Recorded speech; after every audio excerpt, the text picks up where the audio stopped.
Yeah.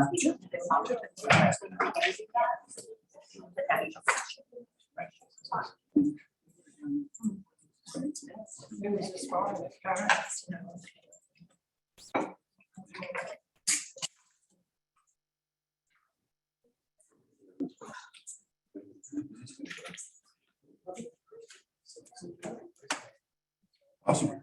I'm game to go. So when you're finished, just hit stop share and we do. Stop sharing. Perfect. Oh, they said it's because it's not working. I'm ready to go. I'm ready. He's level 2. Yeah.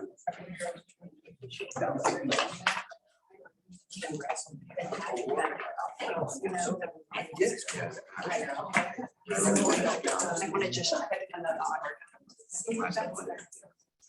Can you guys hear us on Zoom okay? Somebody give a thumbs up or like a message in if you can hear me on Zoom.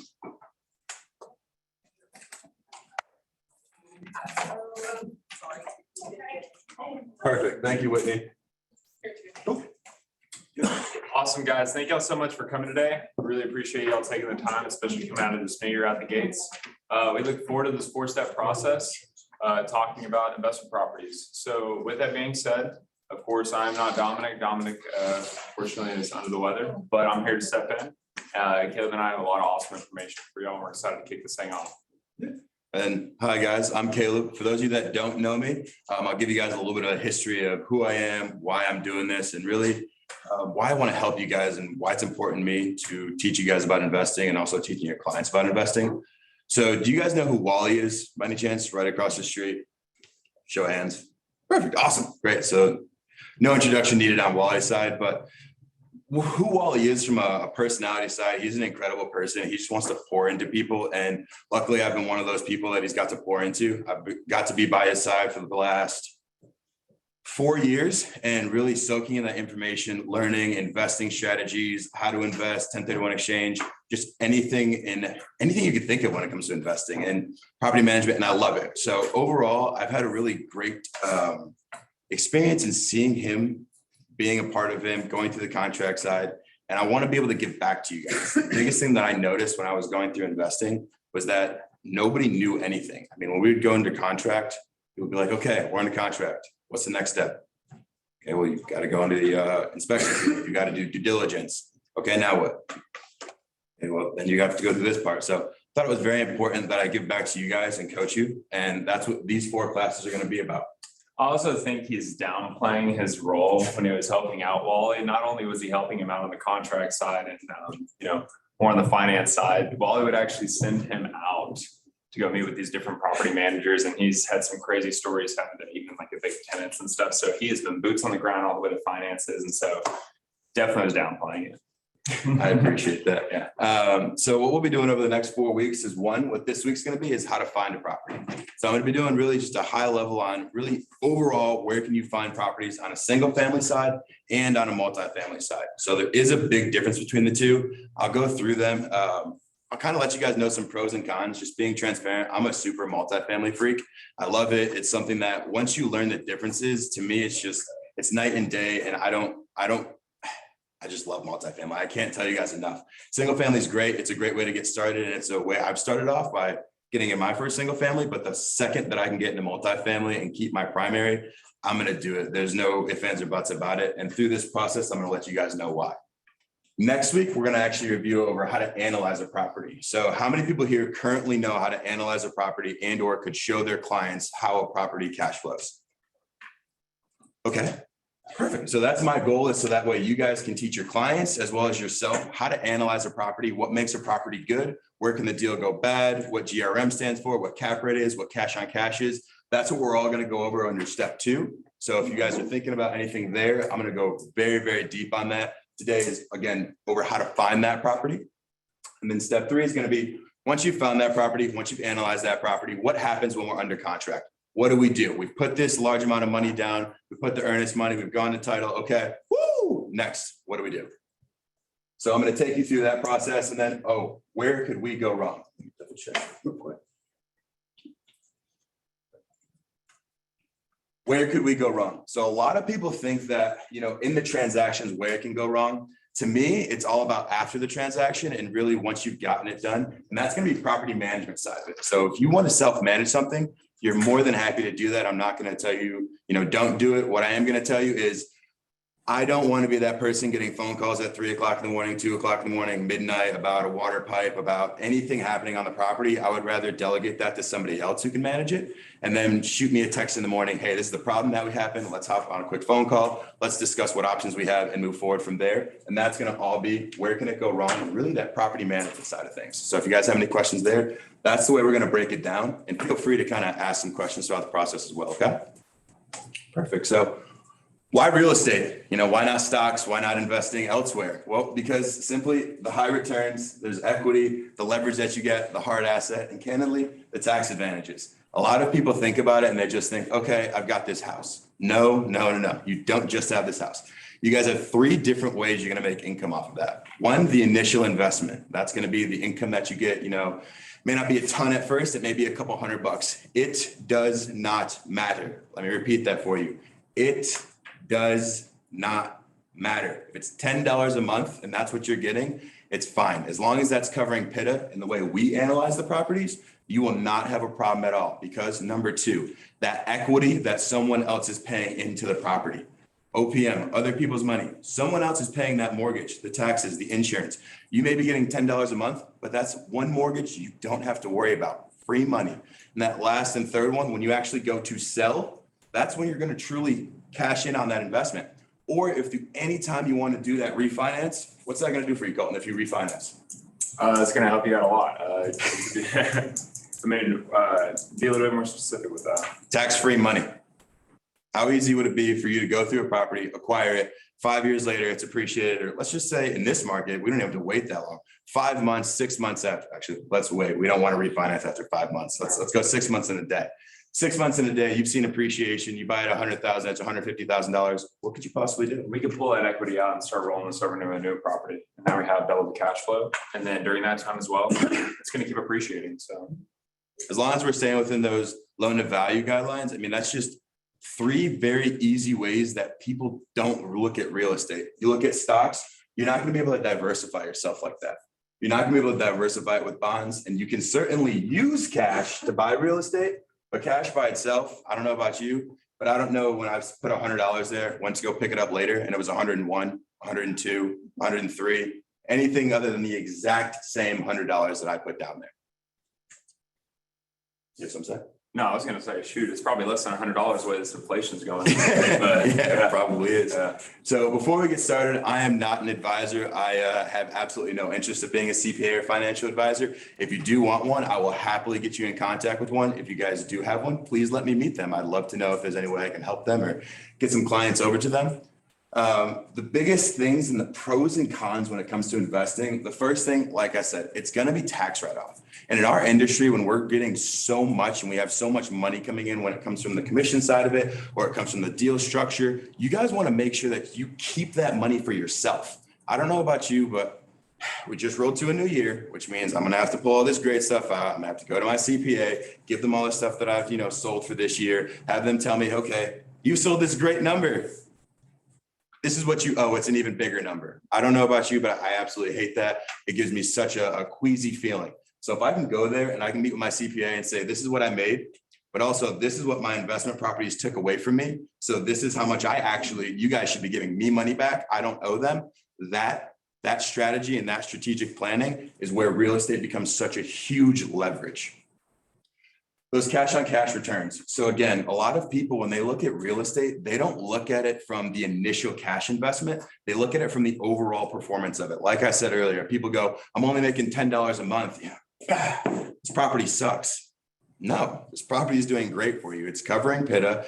How much money did you put into that property? Well, I put in $1,000. Okay. So you put in $1,000 and you're making $10 a month. I'm not seeing a really big problem with that. If you're comfortable with that cash on cash return, that's exactly in line with it. Now, we look at a 20% cash on cash return. So that means whatever we put into a property, we want to receive that back in 5 years. So if you put in $100,000 in a property, that means that property is going to net $20,000 a year, which means our break even is in 5 years. I know it does get a little complicated sometimes, but it's just an easy way that we don't look at it from the overall side of it. We don't look at it from the equitable gain, because you can take that out at any point. You have to look at it from what you took cash out of pocket and put into this property. Next, I don't know about you. I don't know the last time they're like, hey guys, they made more land today. They're just gonna do it. Yes, they've built new properties, new multifamilies, things like that. The land itself, it's just not being like, hey guys, McKinney, they just new land, all of a sudden 5,000 feet just came up. It's happening. I don't know about you, but I think real estate would be booming if we could make land happen just left and right in any city, any state. Real estate stocks have different risk and opportunities. And for me, real estate have different dividends ultimately. I'm going to always say with real estate, because to me, you guys wouldn't have gone through the hectic process of getting your licensing if you didn't care about real estate. You wouldn't be helping clients if you didn't care about real estate. You wouldn't be looking at building generational wealth and wouldn't be a part of real estate if you didn't see value in it. So let's take the time to just figure out, not only can we do a transaction for them once, but how can we do a transaction for themselves, their grandkids, and future generations to continue to build our wealth and their wealth in the same process. So first, starting off, we're going to talk about really single family searches and where would you go for single family? Are a lot of them going to be similar? Yes. A lot of them are going to be different just because of the type of houses you're going to be going into and type of development you're in. Single families, again, I'm not a super big proponent to it. I like it. It's not something that I'm against. It's just, to me, it's where you want to start in, get in the game. Do I know people that have 500 doors of single family? Yes. Do they cash flow extremely well? Yes. Do they have all of them debt free? Yes. Am I saying that there's anything wrong? No. There's a lot of people that make their wealth in that, and it's totally okay. What is your one thing that somebody doing makes everything else easier and unnecessary? That's it. Completely okay. I just really like multifamily. So where would you go and look for those places? Right in here first, your agent referrals. I don't know about you, but I'm looking at about 14 plus agents. If you guys don't know them, one, highly recommend getting to know them. Two, get to know them, what you're looking for. Hey, I don't know about you, Dick, I'm Caleb. I'm looking for a multifamily. It's about $1 million. If we could find something less than that, I'm looking for about 10 doors, but if it's bigger than 10 doors, just put it on my radar. Looking for $1 million. Hey, Parker, I don't know about you. I'm looking for about $2 million. If we could find something greater than $1 million, less than 2, 15 to 20 doors, if it comes on your radar, just let me know.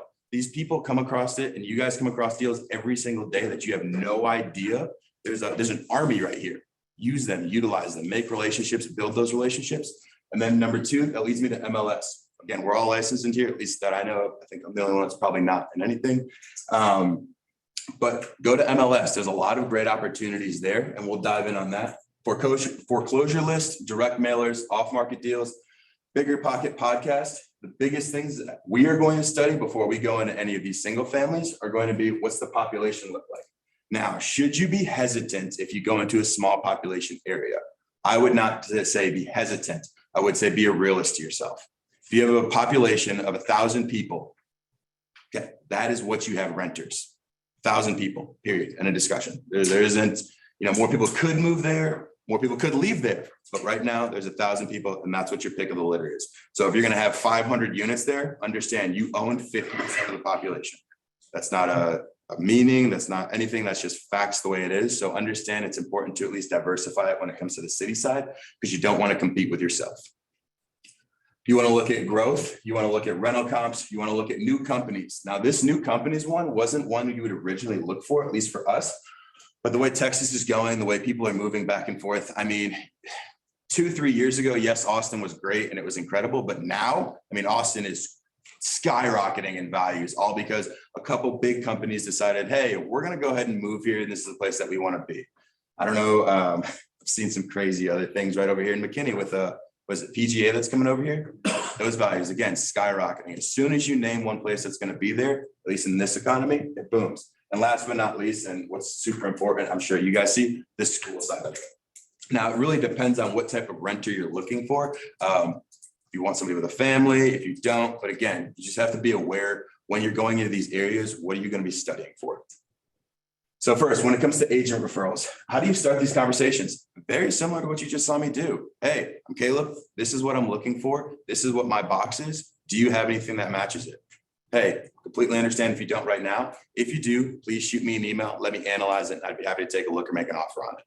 I don't know about you, but if I didn't have to go anywhere behind Market Center to get deals done, my life would be so easy. I'd walk across the street to you guys and then I'd walk right back and my day would be done.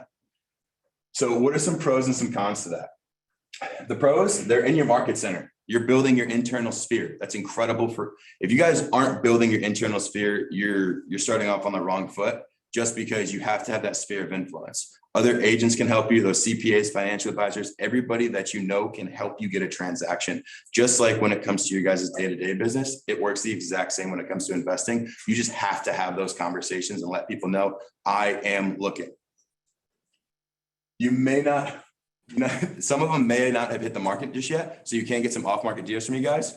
The cons, everybody can use this. So as long as they're in this room, they obviously can be used. So everybody in here is going to be your competition, but everybody in here wants to help you anyways. So if I looked at Colton as competition, we wouldn't be working in the same industry. I want to build Colton up just like I want him to invest. Do I guarantee there's going to be a property that we all look at and we all analyze? 100%. Do I want you to get it? Yes. Let's both compete and figure out who's going to get the investment. And if not, let's find that next one together. At the end of the day, everybody wants to grow wealth together. Someone's got to win at the end. And there may be some older properties. Those are really the only two cons that I find in the market center. But with that being said, in this market, we're not finding old properties at all. I mean, I was trying to look at expired listings and I think I saw the first one ever come across a couple of weeks ago and it was crazy.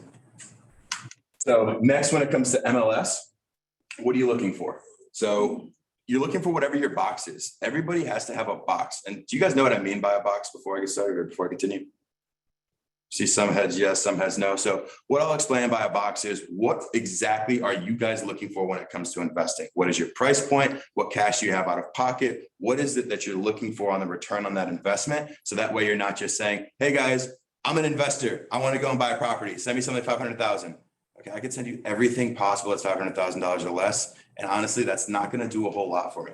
What is going to do something for me is if you give me $500,000, that's a fourplex in so-and-so zip code, so-and-so area, or in the state of Texas. Try and refine it. Try and be vaguely descriptive, if that makes sense. You want to make it vague enough to where it can fit in the box, but specific enough to where it fits your details. The more details, the less properties you'll get. Just understand that because you're going to be very specific. So kind of loosen up your restrictions every once in a while. Foreclosure list. So this is a very unique list. The positive is it's going to have limited access. You're going to have a higher chance of converting. It allows for quick transactions. A lot of the times with these foreclosure lists, obviously, let's just be transparent. They are in some difficult situations. It doesn't mean that you're hurting them. Let me say that again. It does not mean you're hurting them when you buy a foreclosed property. They need to get out of a bad situation. You have a prime opportunity to get into a good investment. That's what it is. There's a lot of times whenever people will get emotions involved in this, one thing you cannot do when it comes to investing is get emotions involved. I will say that one more time. You cannot get emotions involved in investing. It is numbers. It is factual. It is your future wealth. It is potentially what you will retire off of. I don't know about you, but I don't know when I've called my CPA and said, man, I'm just pissed off. Why don't I have more money? Okay, I'm sorry. You didn't do more sales. You didn't do this. You didn't come back to me and say, I'm mad too. Let's go get mad to make more money. It wasn't, that's not how the conversation goes. It's, hey, this is the facts. This is what happened. So when it comes to investing, you have to keep factual. So the negative here, getting this list monthly is not the easiest thing possible. At least on our side of it. I don't know if it's easier for you guys, but getting it's quite difficult. Clients aren't the happiest when you're dealing with them. I don't know about you, but if you're telling me you're about to take away my house and you're going to buy it from me at below value, I don't think I'm going to be thrilled. Again, it's all about conversations and script practice and just making sure that you know how to phrase that conversation. Hey, completely understand that you guys aren't the happiest. Let's figure out what it would take for you guys to want to sell or list this property. We can do it off market, or we can figure out what gets you guys out of this deal and puts you guys in a better financial position. Cash is king in this market. Sight unseen in most cases. You don't really know about income and expenses in these properties. You can't really get a T12 for somebody who hasn't paid. It's a very difficult situation. And when we get to the commercial world, I will tell you guys, I have, has anyone ever peeped a tissue? And know what a tissue is? Perfect. So I've actually got a P&L before, I'm not kidding, on a tissue paper that just said 100, 230, okay, expenses. That's what our T12 is. Analyze the property. I don't know about you. I tried to take that to a bank and my bank laughed at me. So commercial world is the wild, wild west. We will get to that, but it is completely different. One second. Question.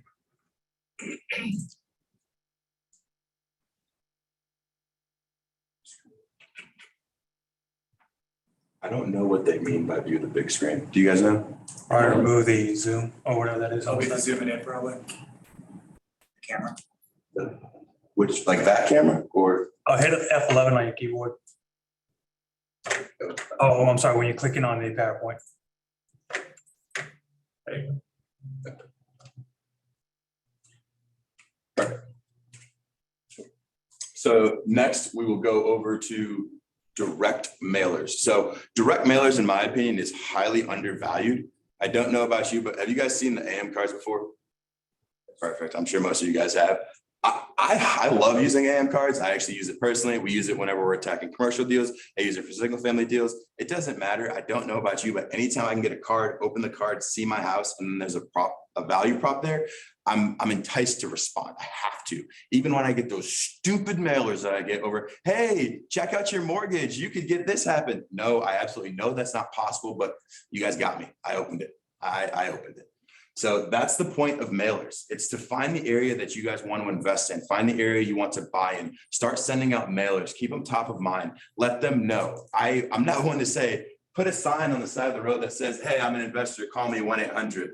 You want to, go for it. That's not my style of marketing, but I will reach out to you and say, hey, I'm very interested in your property at 123 Apple Street. I've actually got a couple investors that want to purchase it. Would you ever be willing to sell? If so, what number would you want to sell at?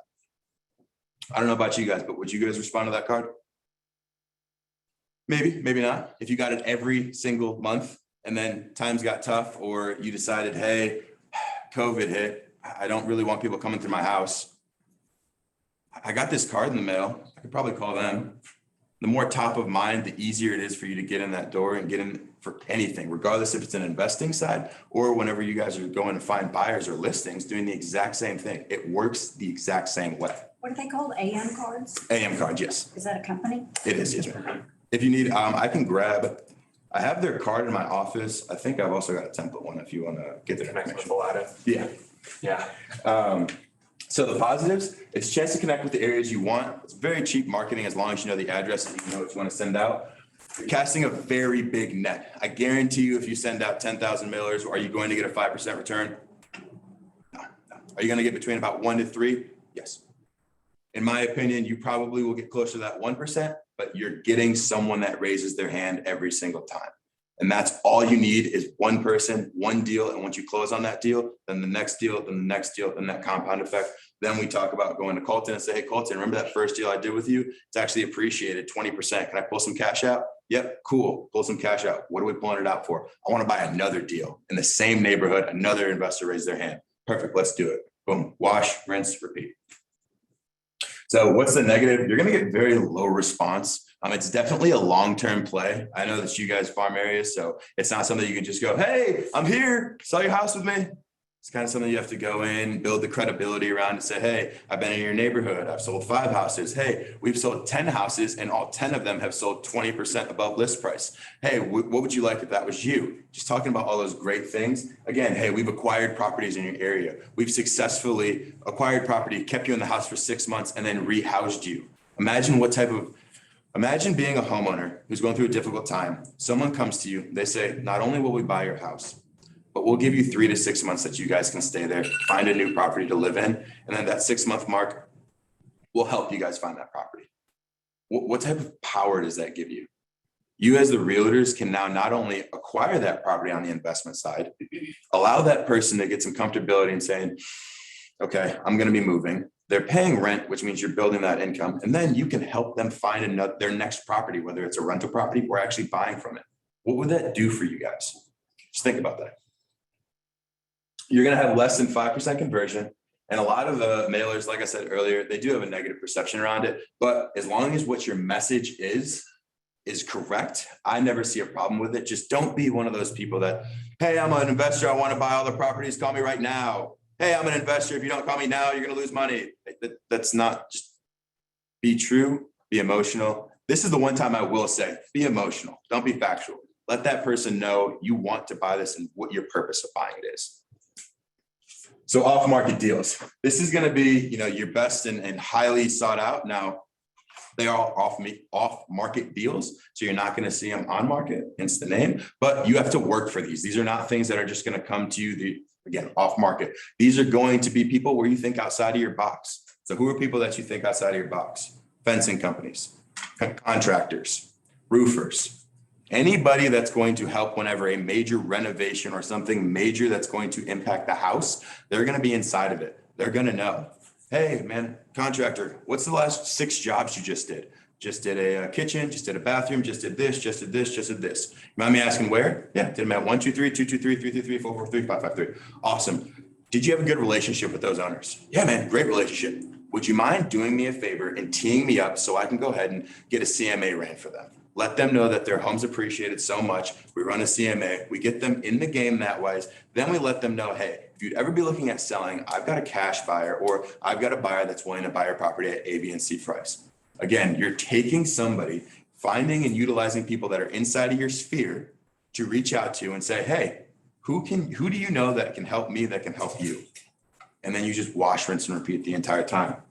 Continuing, I'm going to flip it. So the negatives of it is you don't have as much negotiating power when it comes to off-market deals. Again, it's off-market, so nobody sees it. So you've got the ability to say, yeah, 400, 450. Yeah, that's what I want. Oh, you came up to 450? I actually meant 475, sorry. You do have that ability. Now, obviously, if you go under contract, you don't, but it's off-market. So a lot of times it's going to be word of mouth. It's going to be, hey, I got a buyer. They'll do it at 450. Right up the contract. Okay, contract 450. We really wanted that 475. You just talked your way up $75,000 for an off-market deal. But again, if it cash flows, do not worry about it. You just came out of pocket, whatever you had to come out of pocket for that deal. That's what we focus on when it comes to investing. So there's not as much motivation when it comes to selling. There's a lack of, information when it comes to them. Again, it's off-market deals. They're very slow. That's why when it comes to mailers, you need to be persistent. Consistently reach out, persistently do what you need to do to continue to reach out. I know it's confusing and I know it sounds verbally confusing because it was tough saying it, but you have to do it. If you don't, you're going to easily find that other person that happens to send a mailer that 13th month because you stopped on the 12th. And they got that deal because that day, whatever was in that mailer, whatever made them open it, made them call. A lot of them will not allow you to show them since, it's an off-market deal. So if you want to see it, just submit a blind offer, do it. Either you do it or you don't. Doesn't matter. It's off-market. Positive. You're the first to hear about it. Exclusivity. No one else is in this bidding war. Now, I have seen experiences where you find people where, hey, realtor A, B, C, D, E, roofer A, B, C, D, all of you guys, I want to sell my property. No, I don't want to go on the market. Just the first person that gives me the best deal I'm going to sell to. Okay, if I'm going to be as transparent as possible, I'm not working with that person. Hey, I completely understand that. With that being said, my value is above just the best person that comes. I know I can get you quality. And if you'd like to just choose quality or quantity over quality, I'm more than happy to do that. I don't want to be a part of that quantity because I am quality and I provide quality work. So from there, kind of going on, can take time in most cases. Again, it's going to go back and forth. Now you can look at it as a negative when it's slow. You can look at it as a positive. I look at it more as a positive simply because it gives me more negotiating power. When you slow it down, yes, time kills all deals, but there's no one else to the table. So if the deal fits in your box, jump. I'm not going to tell you, sit back, slow play it. If it fits, make the move forward on it, because there is going to be another investor that will take that move. And there is going to be huge, big investors when it comes to syndications, as well as, I can't forget what the other name is. Not important. Syndications and things like that are out there when it comes to buying. So just be prepared that when you're not getting up to that level of having 20, 30 million just yet, and we're buying that first property, you just have to jump if it fits. I know it's going to sound crazy and you'll be worried all the way through the process, but that's why we're going through this class, to give you confidence as far as what happens once we're under contract. So multifamily, this is my favorite, my love. Obviously I like multifamily. So I'm going to break it down to you why I like multifamily so much. So in a single family house, how many people live there and how many people pay rent? One, right? So if you guys lose that tenant, how much income do you lose per month? 100%. So if we have a quadplex, 4 units, and you have it 100% occupied and you lose one of your tenants, how much income do you lose? So that means you still have 75% income coming in. I can still cover the bills, cover the mortgage, and survive and still live my life. There's a huge difference. Now, again, let's go back to that conversation where I was saying, I know a guy who's got 500 single families. I know 2 guys. One's got 500 single families. One's got 500, one has 500 doors in a multifamily. Both of them have 25% vacancy. Who's losing more money? By so much more, because that's truly 25 houses that he's losing potentially, let's say $1,000 per, if not more in this market. If you guys could show me $1,000 rental, I would happily jump in it, but that's maybe $2,000, $3,000. That's $50,000 a month if that lease is $2,000 per month. If you have the exact apartments, you're probably gonna have 500. So you have that same 25 people losing $500 a month. You do the math. I would much rather, and I don't want either of the 25%. I'd rather be above 80, 85, 90, but I'd rather only lose $500 on the multifamily side than 2,000 on all of my 25 units. That's why I'm have so much passion towards multifamily. And I've seen both sides of it to where a mistake in a single family can truly cost you so much. A plumbing, a line backup, anything. It's just, that's going to eat away a year's cash flow immediately. Let's say it's just terrible. I don't want to go through. I'm having flashbacks and it's making me scared right now. Sorry. So first place I would start is going to be CoStar, LoopNet, Crexy, marketing yourself, Bird Dogs, agents, and then property management.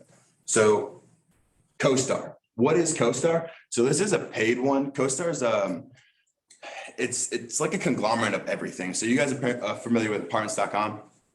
So apartments.com is ultimately, they syndicate their information to CoStar. So that way they can always accurately provide information. Other places, like I believe it's Texas something, there's anything that you see that has a star and that emblem is pretty much owned by this company.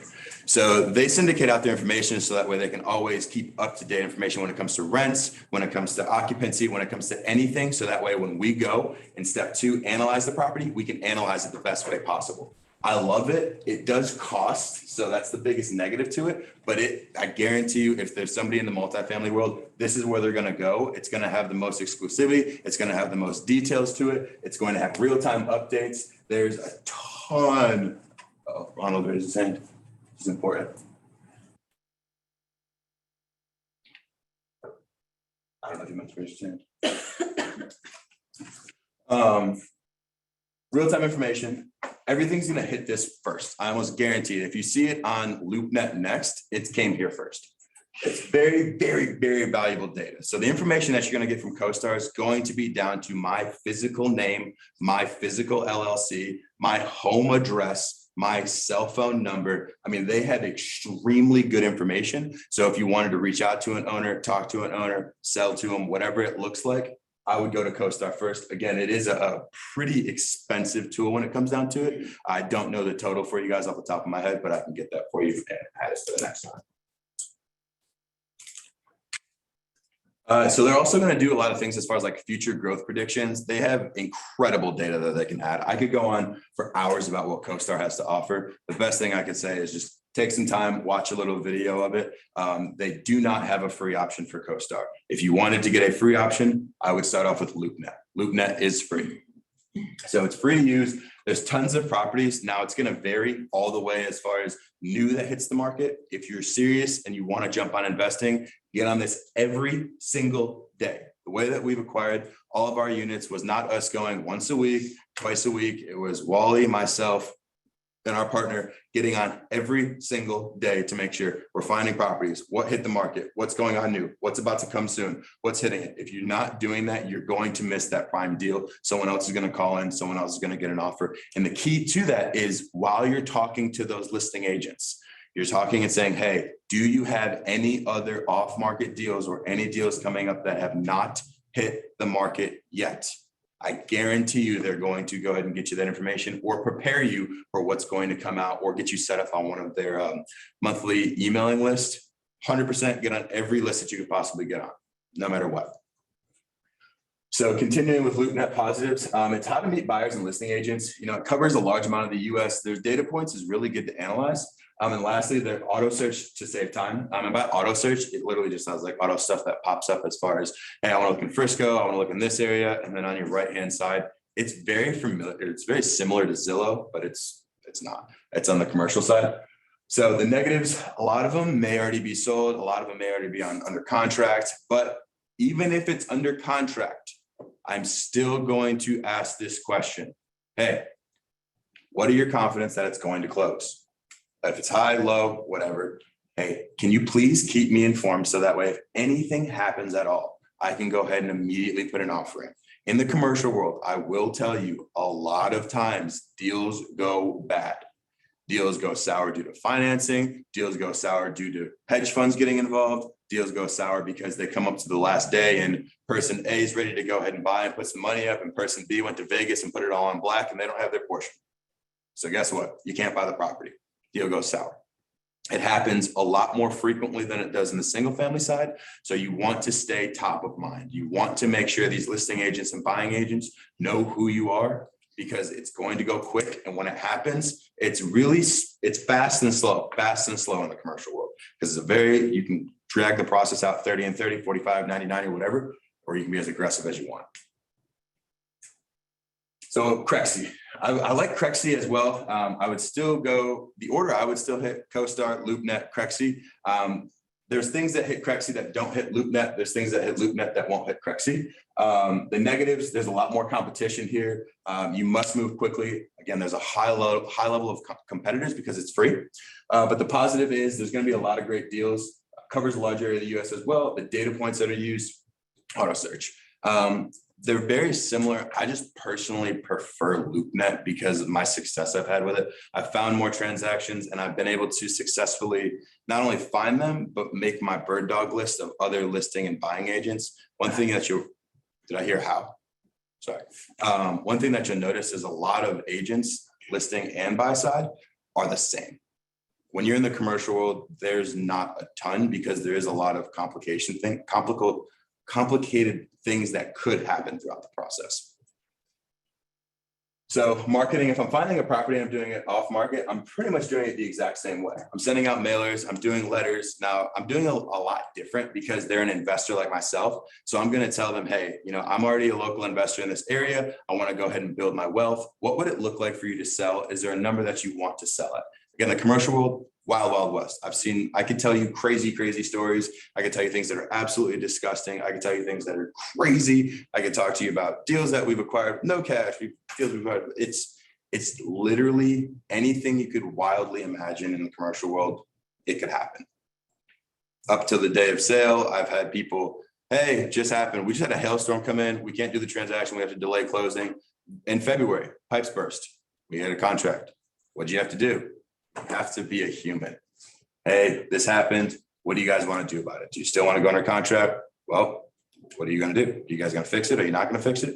What do you want to do? I mean, let's come to the table. Let's figure out what needs to be done here. We're willing to fix it. We're going to move forward. We have to fix it. But I mean, you do understand that's not going to change what our initial sales price was. This is what was expected. You're not going up or down, or, hey, we're going to repair this. But if we're going to repair this, we're going to need to be compensated because you're going to have a brand new plumbing system or brand new piping. But you can get that creative when it comes to the commercial side. I mean, I've had to the day up of sales, to the day up of closing, excuse me, where they said, hey, you know what? Woke up, didn't like you guys, 50,000 off the deal. That's what I want. Or I'm not going to close. What do you mean? We've already got this. Doesn't matter. What are you going to do? You got to make a decision there. You got 24 hours, you have an investment on the line, you got money. Yes, you can go to the legal side of it, but it gets crazy in the commercial side. I just want to warn you guys, I don't want to discourage anybody, but it's very fun. I love it because it can get crazy. And when you know what to look for, you can catch a joker a mile away.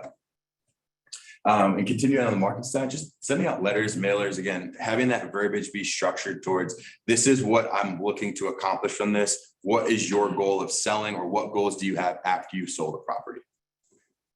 Bird dogs. So who are bird dogs? What are bird dogs? They're the people that I've been talking about. they're your property managers, they're other agents in other cities, they're plumbers in other cities, they're anybody that can help you in your multifamily world grow. If you're not reaching out to them, again, you're missing the boat here. There's tons of people in Amarillo and Lubbock and San Angelo and El Paso that I could call right now and say, hey, what are you doing? What project are you working on? Awesome. Do you have any deals that are coming in? No. Do you have any sellers that are upset? No. Property managers. Do you have anybody that's not doing any maintenance on the job? Yeah, I do. Okay. Do you like working with that manager? No. You think you could get him to sell? What would you want to buy it for? Perfect. Get me a number that you want to buy, or get me a number that they want to sell for. Come back to me, give me a contract, and let's talk about it. That happens a ton of the time. You just have to have those bird dogs in play and have them scattered all over. So I know you guys have a really good network. So I would reach out to other KWs in every major location that you guys want to invest in. And again, give them your box for what you're looking for. The positives of having bird dogs, they're your personal list. No one sees the deals. It's exclusive access before it hits the market. And then utilizing them, you're going to be able to leverage. I cannot tell you how many deals I've gotten from lenders and insurance agents. Why? They've quoted a property. They sent somebody the insurance quote. The guy was like, this is ridiculous. I don't want this property. Hey, I just quoted this insurance. This guy didn't want it. He's, did you want to make an offer? I know the property address. You could look it up and then make an offer. Absolutely. Send it over. Write up the offer, send it over to him. Call him. It's that easy. Hey, a lender. Hey, we just had a deal go bad. I know that you're good. You're always looking to grow. You want to take a swing at this one? Absolutely. Send over the details. What's the address look like? Let me take a look at it. Boom, submit an offer. When you have lenders and other people in your sphere reaching out to you, that's when you know that you don't have to do anything and your phone is truly making you money. The negatives, you're not always going to see these people. You have to do monthly follow-ups with them. If you're not following up, then you are not going to get the deal. You have to call them monthly. You got to send the cookies monthly. You've got to send the letter monthly. Whatever it looks like, you have to do it. They will forget about you the first second that somebody else says, hey, I'll buy that deal for $25,000 more. Screw it, $2,000 more. The first person that's willing to buy more, if you're not staying top of mind and building that relationship, they're willing to go forward with them. So this is just a exact example of what my bird dog list looks like. So it gives you the area, who the people are, area, who they are, and then their phone numbers, so I can actually call them. And then along the side would be how frequently I followed up with them, what was the last thing we talked about, if they gave me an address, and anything like that. So I'm sure you guys are asking yourself, hey, wow, that's a lot of information. That's a ton to digest. How did you get there? How did you learn? Where did you start? So I walked into Wally's office once he offered me the job, and he said, hey, do you like reading? And I'm going to be transparent. I hate reading. And before I walked into his office, I read one full book. And that was the, what's that one with the green? There's a movie about it. The Great Gatsby. It's because it was an English class that had to be done. So once he walked in there, he handed me a stack of 8 books. There were these 8 books. And he said, you will finish this in the next 30 days. We will mastermind over every single book. I want your top 10 ahas, the one thing you're going to implement, the one thing you're going to take away, and the one thing that you're going to teach your tribe. And I said, hey, Wally, it's a lot of books. There's a lot of pages. I don't know if you guys have seen the Audible for the Millionaire Real Estate Investor, but it's like 20 hours. Like it's really long. So he said, yeah, it's good. Do you want this opportunity or do you not? And I took it upon myself, and I'm still here. So I did read these books, but I wanted to pass it along. There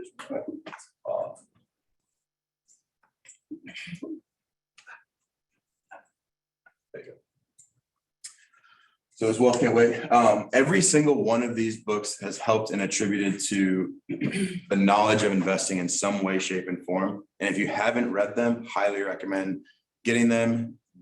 I'll happily do masterminds with you guys if you want to, so I can coach you around, hey, what have you had? We can talk together on what are some ahas you've had? How do you want to implement this? This is definitely the first step to, taking that swing and really going forward.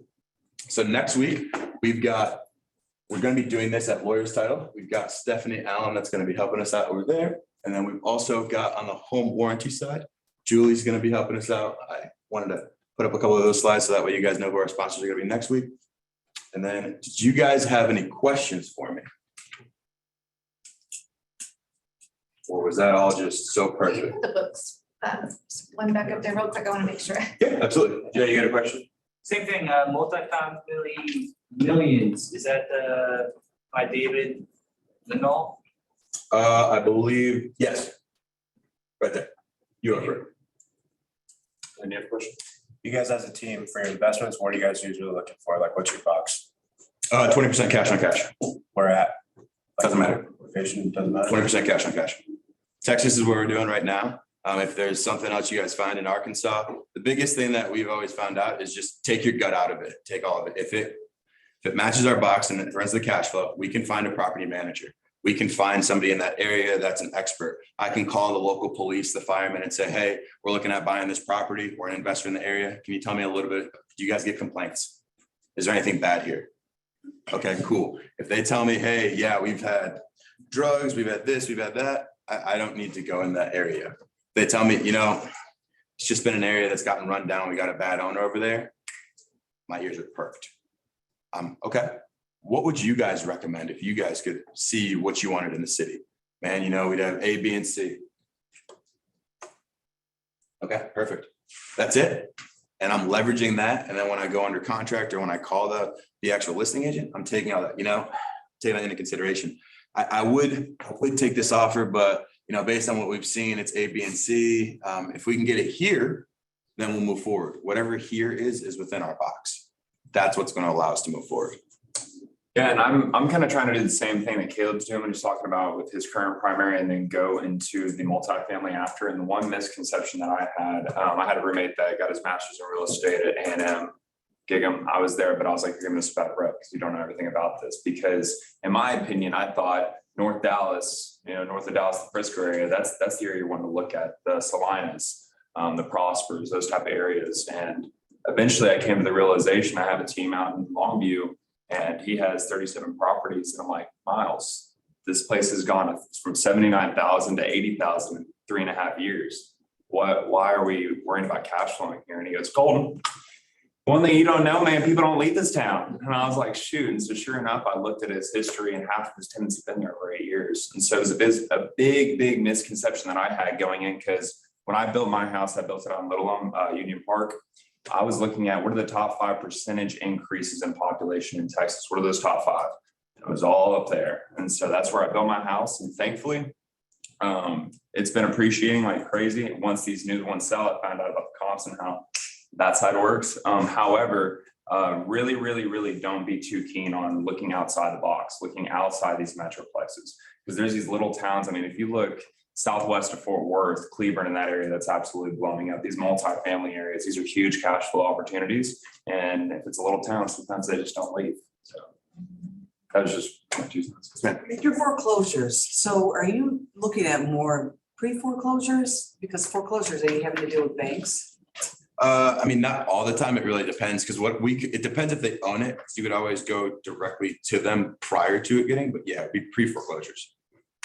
And then once it goes in, then you'd have to deal with the bank. But I ideally don't want to. I want to get it before it goes to a bank. But again, it kind of depends, because I've had times where bankers have said, hey, we've got this property in foreclosure. We know you're an investor. Did you want to buy it? So it's kind of a double-edged sword.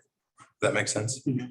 Where if it goes to a bank, they don't want to keep that debt on their portfolio at all. They want to get it off as fast as possible. So if they can get it off to an investor that they know is going to be good for it, and that investor is going to put a little bit of work, rehab it, get it up, and then they have the loan, it's still a win-win for them. And majority of the time, they're going to not only sell off that bad debt, but they're going to give that debt to somebody else and then maintain the debt. So they've turned a really bad negative into a huge positive with somebody that's going to have credibility on the back end. And the one thing I learned about Bold is trying to create an infinity circle everywhere you go. One thing you touched on was, getting to know these bird dogs, understanding, who they are, what they're looking for, and letting them know what you're looking for. Please do not hesitate. For example, if you want to go outside the Metroplex, to reach out to those financial advisors out there, those insurance agents, those financial advisors, I'm sure know a lot of investors that are wanting to get their money out of investments and back into the stock market so they can get their commissions. But what I'm saying is it's a great referral source, not only just for the home, but for new clients as well. The more that you can create those little circles going around, the more you're going to be well known, and the more they're going to be the first person to call is you whenever this pops up on their desk. So, yeah. What other questions you guys have for me, if any? I have one more question.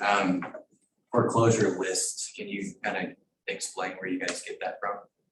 So there's a report that we can get pulled. I can get you in contact with the person that pulls that report. I want We'll just throw a big stack in there. to do something different. Can you email it to everybody that's here? Yes, ma'am. Can I have everybody I did everybody sign in on the sign-in sheet? The easiest way. I didn't. You were wanting it. I think so. I have the RSVP list. I don't have, if everybody had signed in, then yes, I can. As soon as I get this list. Any other questions or anything else I can help clear up for you guys? I know it was a lot of information kind of like. On that cash on cash return, the 20%, that's for multifamily, correct? Correct. I mean, you could in theory use it on single family. It's gonna be difficult to find one that's like that, but I have seen it.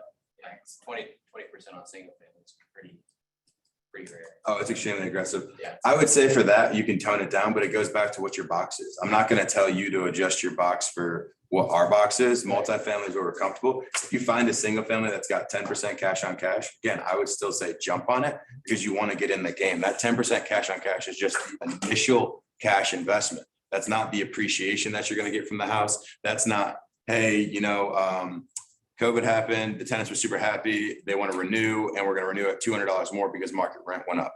That's just the initial investment. You can reanalyze that property a year from now. And if your rents increase like they have in DFW and you've gone from originally $1,000 to now $1,250, well, you just increased your cash on cash. Yeah. And if you go again from $1,250 to let's say $1,500, well, that property that isn't 20% now in theory would become a 20% cash on cash property because you've gotten the rents up to a certain point.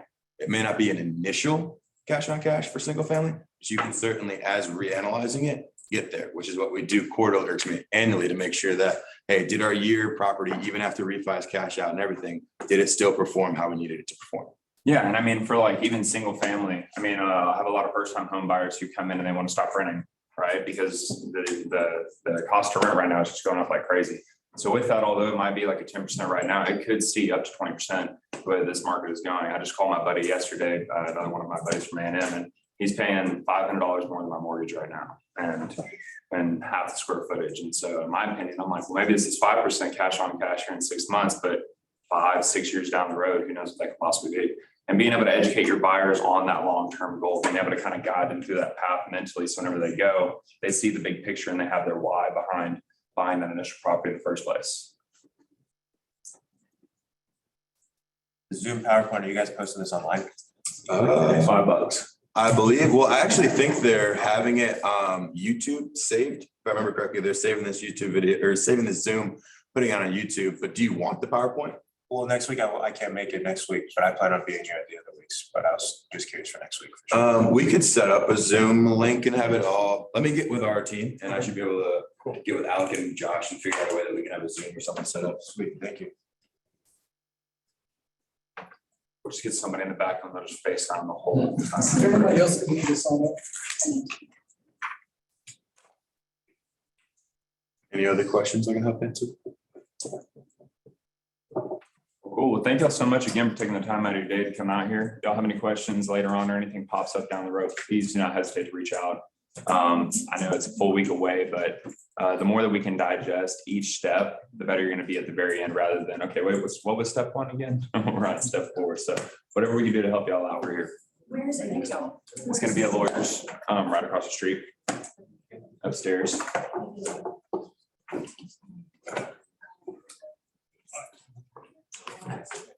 So you said you were gonna dance after, right? For everybody? No, you said you were gonna do like some, A&M had a dance or something, right? They have something to do. No, we don't have dances.